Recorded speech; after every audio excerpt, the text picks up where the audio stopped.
bangun di malam hari, ibadah tahajud, kata Al-Quran, itu memiliki 4 keutamaan. Tambahan yang tadi, memiliki 4 keutamaan lain yang tidak akan pernah diberikan kepada orang yang tidak tahajud, bahkan sekhusyuk apapun sholat yang lainnya. Misal, antum sholat fardunya khusyuk luar biasa, tapi nggak tahajud, nggak akan dapat yang 4 ini. Apa itu? Dibuka di surat Al-Isra, surah ke-17, ayat 79 sampai dengan 81. Mari kita lihat surahnya. Wa minal laili fatahajjad bihi nafilatan laka. Pengantarnya ini, perhatikan Bu ya, Pak.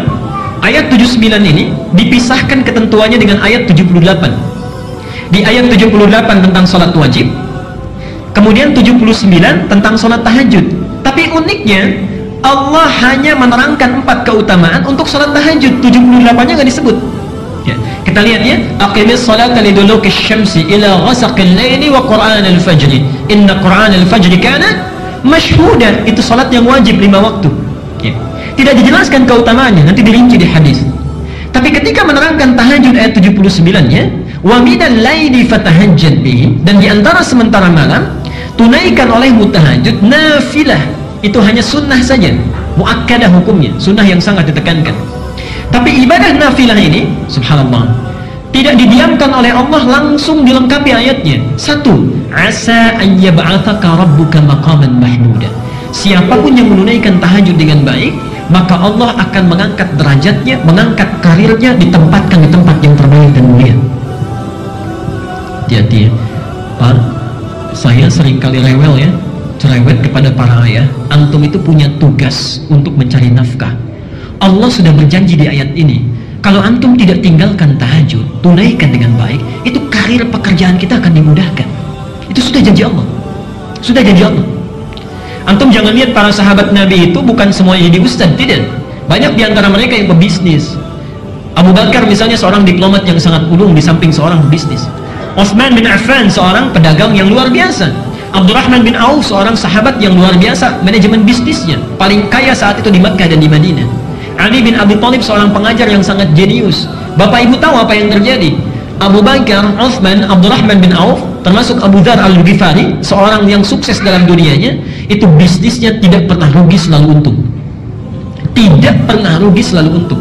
Bahkan Abdurrahman bin Auf cuma punya modal pakaian saja, 3 bulan di Madinah jadi orang nomor 3 paling kaya di Madinah. Nomor 3 paling kaya. Hartanya seperempatnya 80.000 dinar. Modalnya cuma pakaian, 80.000 dinar. Sekarang 1 dinar 2,5 juta. Setengah T kurang lebih dalam 3 bulan. Untanya 10.000 ekor dalam 3 bulan. Subhanallah, 10.000 ekor. Sekarang 1 ekor itu 15 juta paling murah ya. Dombanya tak terukur. Setelah 1 tahun, 1 tahun itu jadi orang paling kaya di Madinah yang kapaknya saja terbuat dari emas. Antum 3 bulan sudah dapat apa? Oke, mari kita lihat apa yang terjadi. Mereka sahabat yang sangat sibuk, luar biasa pekerjaannya, dan pergi kemana-mana. Pak, dinasnya itu kemana-mana. Utsman itu kadang dinas ke tempat ini, kadang dinas ke tempat itu, dan sebagainya. Tapi jangankan wajibnya, sunnahnya dikerjakan. Siamnya jalan, tahajudnya jalan, dan sebagainya. Sahabat yang sangat sibuknya luar biasa, bahkan diantara mereka disebut oleh Rasulullah akan masuk surga tanpa hisab, masih mau tahajud, masih mau menunaikan siam sunnah. Antum, saya, kita semua yang masih belum jelas nasibnya di akhirat, surganya belum jelas, tuh kan? Kemudian ibadahnya juga belum maksimal, dunianya belum tentu tercapai, maka lebih layak kita untuk semakin bersemangat dalam menunaikannya. Jadi pesan saya, kalau antum masih aktif bekerja dimanapun, jangan tinggalkan tahajud. Allah sudah berjanji. Dan kalimatnya asa, bukan la'alla. Dibeda antara asa dengan la'alla. Kalau la'alla itu harus usaha keras dulu, sungguh-sungguh baru dikasih. Asa tidak. Asa selama kita ikhlas menunaikannya, sekalipun kuantitasnya mungkin sedikit, itu Allah langsung berikan. Allah langsung berikan. Karena itu penaklukan kota Mekkah itu tidak menggunakan la'alla, pakai asa. Pakai asa kalimatnya di Quran. Saya teruskan, itu 1. Yang kedua, kita lanjutkan dulu. Allah berjanji akan memudahkan setiap awal aktivitasnya. Bahkan hebatnya tahajud, langsung kita yang diminta oleh Allah. Asa yab'atsaka rabbuka maqaman mahmuda. Kalau engkau bangun tahajud, karirmu, pekerjaanmu akan dimudahkan oleh Allah, ditempatkan di tempat yang terbaik. Kemudian diperintahkan kita, waqul, katakan. Saat tahajud itu mintakan kepada Allah, Rabbi adkhilni mudkhala sidqin. Duhai Allah, mudahkan setiap aktivitas yang akan saya awali.